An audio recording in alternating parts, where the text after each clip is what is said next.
दरअसल एक अंतिम संस्कार के दौरान कुछ लोग एक व्यक्ति को दफनाने के लिए आए थे।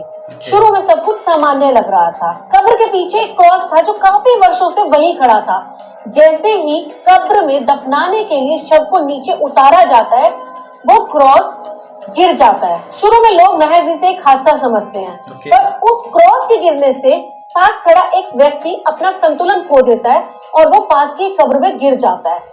अब हाबड़ ताबड़ में जैसे ही वो उठने की कोशिश करता है, उस कैमरे में कुछ ऐसा रिकॉर्ड हो जाता है जिसे देखकर आपकी रूह कांप जाएगी। उस व्यक्ति के पीछे काला सा एक हाथ दिखाई दे रहा है, जैसे मानो उस व्यक्ति को वो कब्र में वापस खींचने की कोशिश कर रहा है। कुछ लोगों का दावा है कि ये हाथ उसी आत्मा का था जो उस कब्र में काफी वर्षों से कैद थी, लेकिन वहीं कुछ का मानना है कि ये सिर्फ भ्रम या वीडियो एडिटिंग भी हो सकती है। भाई ये बहुत अजीब है, आपको क्या लगता है ये क्या हो सकता है? अगर आप भी पहली बार किसी की शव यात्रा में जा रहे तो इस वीडियो को थोड़ा ध्यान से देखना। जब अर्थी को चिता पर रखा जाता है तो ये वो समय होता है जब शमशान घाट के अंदर सबसे ज्यादा आत्माएं और भूत प्रेत भटकते रहते हैं, और ये आत्माएं उन शरीरों को तलाशती हैं जिनका दिल अंदर से कमजोर होता है। इसीलिए शमशान घाट के अंदर महिलाओं और बच्चों को वर्जित किया जाता है, और ये आत्माएं उन लोगों का शरीर तलाशती हैं जिनका दिल अंदर से कमजोर होता है। इसीलिए बच्चों और महिलाओं को शमशान घाट में जाना मना होता है, क्योंकि उनका दिल कमजोर होता है। और कमजोर ये तो बात भाई हमने नोटिस करी है, ये तो होता है।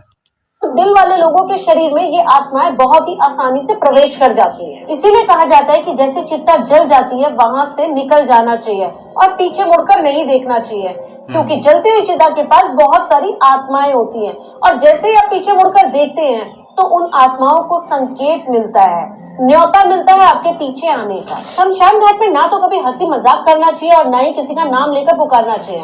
हो सकता है जिस नाम को आप पुकार रहे हो वही नाम उनमें से किसी आत्मा का हो, और वो समझ ले कि आप उस आत्मा को बुला रहे हो और वो आत्मा आपके पीछे लगे। और चलो जैसे शब्द का यूज नहीं करना चाहिए, जैसे कि चलो देर हो रही है, चलो चलते हैं, चलो अभी काम हो गया, चलो एक काम करते हैं यहाँ से कहीं और चलते हैं। ऐसे शब्द कभी भी आपको शमशान घाट में यूज नहीं करने चाहिए, क्योंकि वो आत्माएं इसे संकेत मानकर आपके पीछे लग जाती हैं। एक और ध्यान देने वाली बात यह है कि उस मरे हुए व्यक्ति के अगर आप घर के सदस्य नहीं हैं तो जबरदस्ती उनकी अर्थी को कंधा देने की कोशिश ना करें, क्योंकि ऐसे में मरा हुआ इंसान ये समझ लेता है कि आप जबरदस्ती उसके परिवार में दखल अंदाजी करने की कोशिश कर रहे हैं।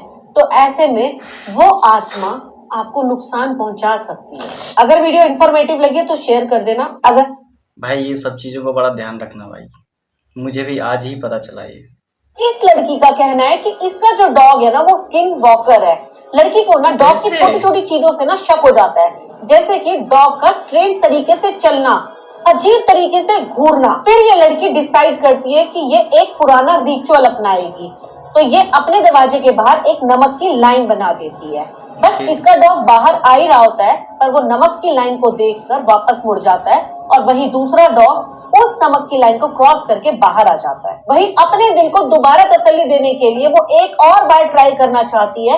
वो डॉग को बिठाती है और उसके चारों तरफ एक सर्कल बना देती है नमक का, और डॉग को लालच देती है उसके फेवरेट फूड का, पर फिर भी ये डॉग बाहर नहीं आता, नमक के उस सर्कल को क्रॉस नहीं करता। बहुत बार प्यार से बुलाने के बाद भी जब डॉग बाहर नहीं आता तो यही लड़की को शक हो जाता है कि इसका डॉग कोई नॉर्मल डॉग नहीं बल्कि एक स्किन वॉकर है। क्या आपने कभी किसी स्किन वॉकर डॉग को देखा है? अगर देखा है तो कमेंट में यस लिखना। भाई आप लोगों को क्या लगता है कि ये डॉग एक स्किन वॉकर है या नहीं है?